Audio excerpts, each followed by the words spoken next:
Hello and welcome to What's Going On, a segment in which myself, SD Wickett, and Michael Curzon discuss stories that don't quite make it to print.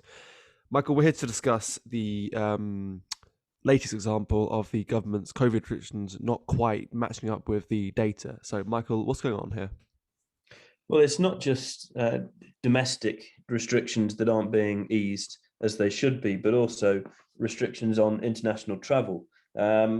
I must say something here in response to a comment Peter Tuskin made on the Week in Review last week. He said that it's not the government's fault that restrictions aren't being eased so much for international travel. That's reliant on other countries, which isn't true because, fine, there are some countries that won't let Brits go in or maybe require certain vaccine levels or whatever. But the red, amber, green travel traffic light, as they call it, is solely the government's invention. It's the government that requires travellers from amber list countries to take at least 2 PCR tests, which is a lot of money, and to quarantine for 10 days. And it's the government that forces those coming in from red list countries, if you can even get in, to quarantine for even longer and pay, what is it, 1,750 to stay for 10 days in a government hotel. So it is the government that's doing this. And it seems they're not willing to ease down on restrictions as well, which is really frustrating considering the data suggests we should be fine to do this. And we talk about this a lot. It's one of those questions where you have to ask yourselves, do they just not trust the vaccine then? Because what Hancock is saying is that it's going to be difficult to free up international travel. He said this to Sky News this morning, which is Tuesday morning. It's going to be difficult to unlock travel restrictions because we don't want to undo the success of the vaccine rollout. Well, isn't the point of the vaccine that we can ease restrictions, that we can mingle again, that it protects us from all these things? Seems like Hancock doesn't think that it does. Yeah, so there's two numbers here to look into. The first is on what you just said. Upwards of 30 million people in the UK now are now vaccinated. Almost 60% fully vaccinated. Yeah, 60% fully vaccinated, and of that includes about 98% of fatalities, right, during the 2 peaks. 100 people who came from the amber list tested positive for COVID-19. That's 0.5% of people who arrive. Yeah, and that's a bit of a dodgy figure in itself as well, because these are people who tested positive when they arrived back in Britain. And there's lots of research out there which shows the uselessness of the various testing forms. So the true percentage could actually be much, much lower. I mean, in real terms, out of the roughly 25,000 people who've traveled to amber list countries in recent months, only 89 tested positive, not necessarily had COVID, but tested positive when they got back. That's a non-figure. It's absolutely ridiculous that the government is making it so difficult for people to go to amber list countries. I mean, the biggest example of a country going on the amber list recently from the green list was Portugal.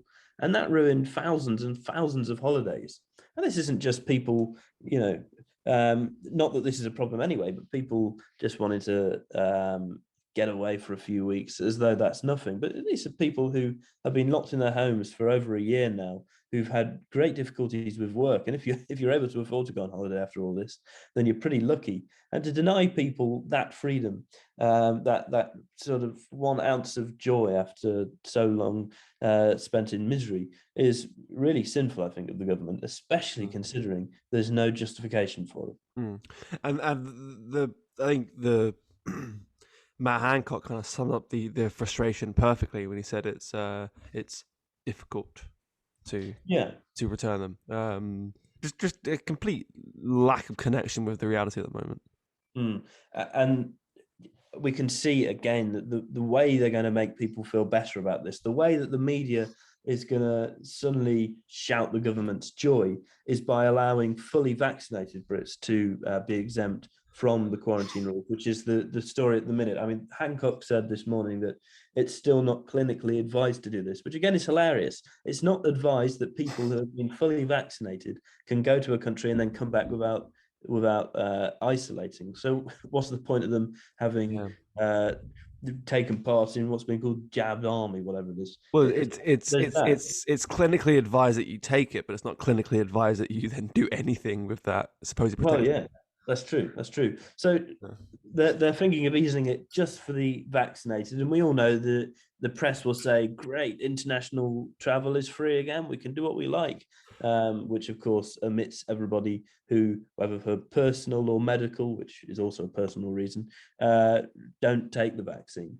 Yeah, I think it's quite likely that they're going to try and shut up this issue, make the press happy by actually bringing in a worse situation, which is where we're not all in this together, but certain people are freer than others if they decide Mm. to take this vaccine.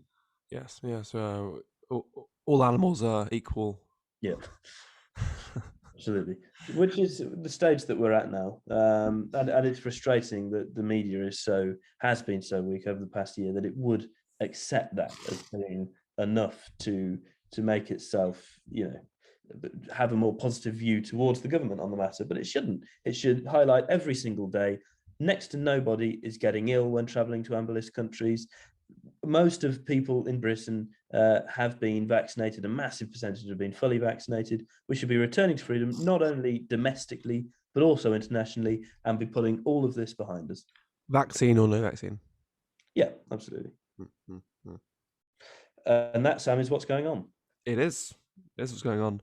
Well, plenty going on this week. I'm sure we'll be back again later in the week about when 5 minutes when something else is going on. Yes, to give a little behind the scenes. We record these in bulk and then put them out over the week. So we'll be back for us in about 5 minutes, but for you in a couple of days. So thank you for listening, and we'll see you again next time. Cheers.